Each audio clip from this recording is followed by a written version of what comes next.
आज के एपिसोड पे डिस्कशन करने से पहले I would like to request you to subscribe our YouTube channel and follow us on Facebook and Twitter as well. इसके अलावा अगर आप हमें सपोर्ट करना चाहते हैं तो that you can do through a Patreon also. Facebook, Twitter और पेट्रियन के जो लिंक्स हैं वो इस वीडियो की डिस्क्रिप्शन में आपको मिल जाएंगी। इसके अलावा इस चैनल के अबाउट सेक्शन में भी आपको इन तीनों वेबसाइट्स की लिंक्स मिल जाएंगी। इसी महीने की 2 तारीख को ब्रॉडर व्यू के अंदर हमने अमेरिका के ग्वाम जजीरे वाली मिलिट्री बेस पे बात की थी कि चाइना के हमलों के खौफ से अमेरिका अपना ये अहम तरीन आइलैंड अपग्रेड कर रहा है। यहाँ का एयर डिफेंस सिस्टम अपग्रेड हो रहा है और कई हंगामी इंतजामात अमेरिका कर रहा है चाइनीज़ थ्रेट को फेस करने के लिए। चाइना के पास पहले ही ये कैपेबिलिटीज़ हैं कि उसके हाइपरसोनिक मिसाइल इस ग्वाम आइलैंड पर मौजूद अमेरिकन एयर फोर्स के जो अड्डे हैं और उनके जो नेवी के बेसेस हैं उनको उड़ा सकें। अच्छा, चाइना से कुछ ही दूरी पे ये जजीरा वाक़ है ग्वाम का आइलैंड। चीन के एक मिसाइल डोंगफेंग 26 को तो बल्कि कहते हैं कि ग्वाम किलर उसका एक निकनेम है, जिसकी रेंज वैसे 3000 किलोमीटर है, जो कि ग्वाम जजीरे के डिस्टेंस के एतबार से मोर देन इनफ है। ग्वाम का जो डिस्टेंस है चाइना के मेनलैंड से वो 3000 किलोमीटर से कम है। अच्छा, आइलैंड्स का भी वैसे इंटरेस्टिंग खेल होता है। ऊपर वाले ने दुनिया का जो गोला बनाया है उसके 3 हिस्से पे पानी है और एक हिस्सा जो धरती का है वो खुश्की पे रखा हुआ है। सारे दुनिया के मुल्क इसी एक हिस्से पे वाक़े हैं, लेकिन जो 3 हिस्से यानी कि 75% दुनिया पानी से ढकी हुई है ना, इसमें भी जगह जगह पर हज़ारों लाखों आइलैंड्स हैं। अभी तक जो इंसानों ने आइलैंड्स फाइंड आउट किए हैं छोटे बड़े, वो कुल मिला के कोई 9 लाख के करीब बनते हैं, छोटे बड़े सारे मिला के।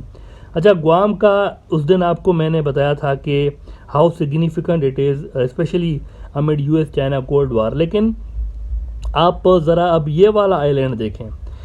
इस आइलैंड को कहते हैं तिनियान आइलैंड। ग्वाम पे जो ईस्ट एशिया के लोग रहने आए थे हज़ारों साल पहले, वैसे ही कुछ लोग ईस्ट एशिया से यहाँ पर इस तिनियान आइलैंड पर भी आप पहुँचे, न जाने कैसे भूले भटके लोग यहाँ पर आ गए।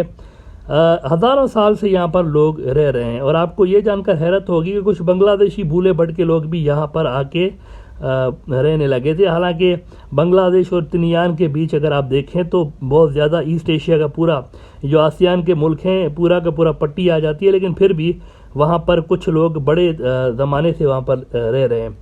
भूले भटके लोग, फिशरमैन और ये सारे वहाँ पर पहुँचे, तो थोड़ी सी तादाद में यहाँ लोग हैं, ज़्यादा इसकी आबादी है नहीं।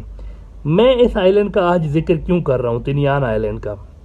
आप ज़रा ये मैप गौर से एक बार फिर देखें, इसमें बड़ी गहरी बात छुपी हुई है। यू सी, ये आइलैंड जो है ना चाइना से दूर है, लेकिन फिर भी इसकी एक बहुत बड़ी स्ट्रेटेजिक सिग्निफिकेंस है, और वो ये है कि व्हाट इफ़ चाइना का ग्वाम किलर मिसाइल एक रोज़ ग्वाम पे वाकई गिर जाए और ग्वाम तबाह हो जाए, वहाँ अमेरिकन एयरफोर्स और नेवी के बेसिस तबाह हो जाएं, फिर क्या होगा? क्या तिनियान जजीरा ग्वाम का बैकअप, उसका अल्टरनेट अमेरिका के लिए नहीं बन सकता?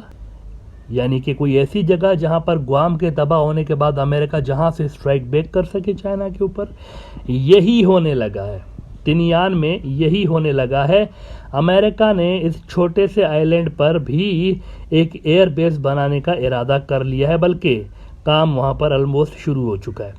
द वॉर जोन 2 रोज़ पहले उसने रिपोर्ट किया है कि construction of air base on Tinian island in case Guam gets knocked out has begun. काम शुरू हो चुका है। स्पेशली ये एयर बेस इसीलिए बन रहा है कि अगर हमारा ग्वाम वाला अड्डा धपड़दूस हो जाए तो हम यहाँ फिर चाइना को यहाँ से बैठ कर धपड़दूस करेंगे।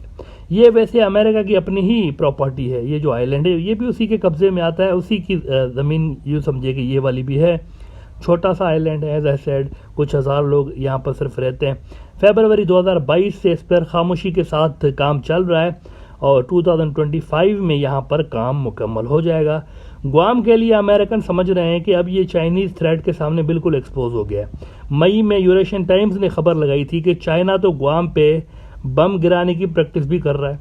वो लिख रहे हैं कि China's chilling plan unmasked as PLA holds drills to bomb US military base in Guam and Taiwan. तो इसीलिए अमेरिकन समझ रहे हैं कि we must have a solid backup to strike back अगर गुआम धपड़दूस हुआ तो। अच्छा, मेरे ख्याल से चाइनीज फॉरेन मिनिस्टर ने जब इस महीने के शुरू में, जून के शुरू में ये बात कही ना कि हम रोड्स और ब्रिजेस बनाते हैं पैसिफिक समुंदर में, लेकिन दूसरे मुल्क मिलिट्री बेसिस बना रहे होते हैं। तो परहैप्स उनका इशारा इस तिनियान वाले बेस की तरफ था जहां पर अमेरिका अब आने वाला है।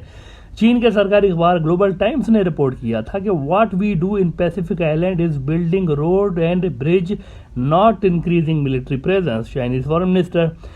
वैसे तिनियान आइलैंड फिलिपाइन और इंडोनेशिया के ज़्यादा करीब है as compare to China.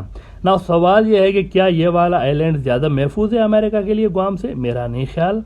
I think Chinese missiles have this capability to strike here as well, लेकिन कम अज़ कम रिएक्शन टाइम अमेरिका को यहाँ पर ज़्यादा मिलेगा हमले की सूरत में। यानी अगर गुआम पहले तबाह हो गया, उनको पता चल जाएगा पहले।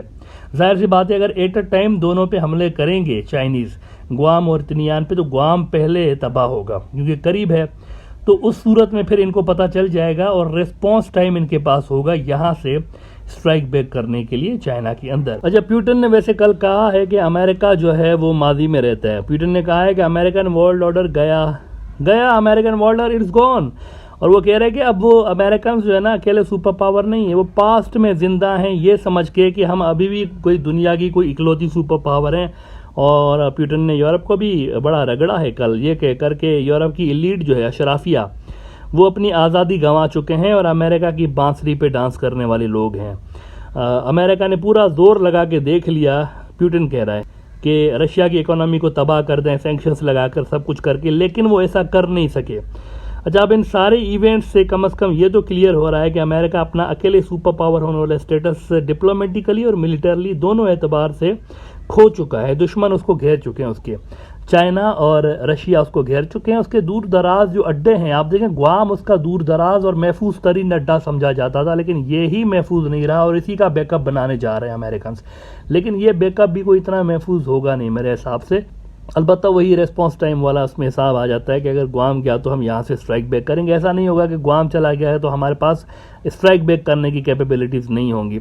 लेकिन पुतिन ने ये जो बयान दिया है ना, दिस इज़ वेरी मीनिंगफुल कि अब वो गया टाइम इनका। और अच्छा, डॉलर के गिरने की भी खबरें आ रही हैं, मतलब वहाँ उनके जो थिंक टैंक्स हैं, रशियंस और चाइनीज़ थिंक टैंक्स जो हैं, वो ये अंदाजे लगा रहे हैं कि जल्द दुनिया के ऊपर वो जो डॉलर की बादशाहत है एकदम से धड़ाम से गिरेगी, डॉलर नीचे होगा अचानक से। ये उन्होंने प्रेडिक्शंस कर रखी हैं और लोग जो हैं वो वैसे ही सोने में ज़्यादा अब इस अनसर्टेन ग्लोबल हालात को देखकर सोने में ज़्यादा इन्वेस्ट करेंगे। सोने की प्राइसेस हो सकता है कि आने वाले दिनों में दुनिया के अंदर मजीद बढ़ना शुरू हो जाएं। तो देखा जाए तो अकेला अमेरिका है और चैलेंजेस उसके सामने पहाड़ जैसे हैं। मतलब अगर बात होती ना सिर्फ रशिया की तो शायद अमेरिकन उनको हैंडल कर लेते, अमेरिकन उनको दपरदूस कर सकते थे। लेकिन यहाँ पर बात दो बड़े पावर्स की है, एक तरफ चाइना है, एक तरफ रशिया है। वो अगर उधर रशिया को देखते हैं तो चाइना हाथ से निकलता है, यहाँ चाइना को देखते हैं तो रशिया हाथ से निकलता है।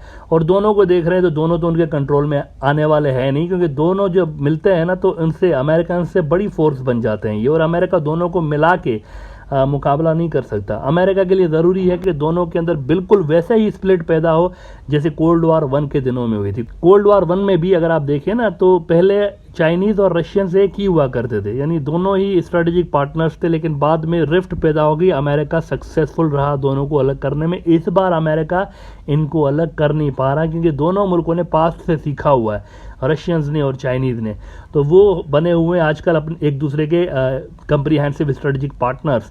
और कंप्रीहेंसिव स्ट्रेटेजिक पार्टनरशिप को तोड़ना बहुत ही मुश्किल होता है।